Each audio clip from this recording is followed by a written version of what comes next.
السلام علیکم three class, امید کرتی ہوں کہ سب اللہ تعالیٰ کے فضل و کرم سے خیر و عافیت سے ہوں گے اور آپ اپنا خیال بھی رکھ رہے ہوں گے۔ کرونا وائرس سے بچاؤ کے لیے 20 سیکنڈ تک صابن سے ہاتھ دھوئیں۔ تھری کلاس، کل ہم نے اردو کے سبق نمبر 3 بے مثل ہے ذات رسول کریم صلی اللہ علیہ وآلہ وصحبہ وسلم کی کے مشقی سوالات۔ سوال نمبر 2 درست الفاظ چن کر خالی جگہ پر کریں، اور سوال نمبر 3 درست جواب کی نشاندہی رنگ بھر کر کریں۔ حل کیا۔ پیارے بچوں، ہم نے سبق میں پڑھا کہ آپ صلی اللہ علیہ وآلہ وسلم بے پناہ خوبیوں کے مالک تھے۔ مکہ کے لوگ آپ صلی اللہ علیہ وآلہ وسلم کو صادق اور امین کہتے تھے۔ نبی کریم صلی اللہ علیہ وآلہ وسلم نے امانت داری کو ایمان کی شرط قرار دیا، اور آپ صلی اللہ علیہ وآلہ وسلم کی بتائی ہوئی تعلیمات پر عمل کر کے ہم دنیا و آخرت میں کامیاب ہو سکتے ہیں۔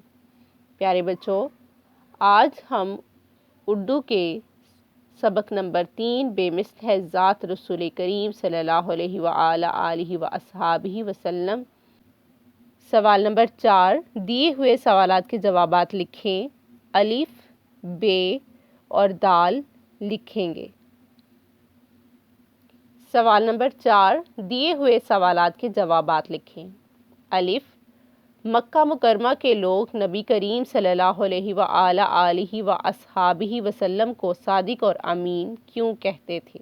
جواب، آپ صلی اللہ علیہ وآلہ وسلم ہمیشہ سچ بولتے اور لوگوں کی امانتوں کی حفاظت کرتے۔ انہی خوبیوں کی وجہ سے مکہ مکرمہ کے لوگ آپ صلی اللہ علیہ وآلہ وسلم کو صادق اور امین کہتے تھے۔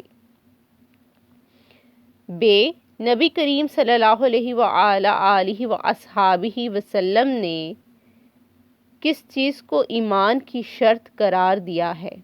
جواب، نبی کریم صلی اللہ علیہ وآلہ وصحبہ وسلم نے امانت داری کو ایمان کی شرط قرار دیا ہے۔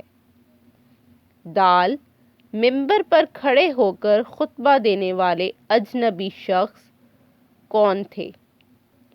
جواب، ممبر پر کھڑے ہو کر خطبہ دینے والے اجنبی شخص اللہ کے پیارے رسول حضرت محمد رسول اللہ خاتم النبیین صلی اللہ علیہ وآلہ وسلم تھے۔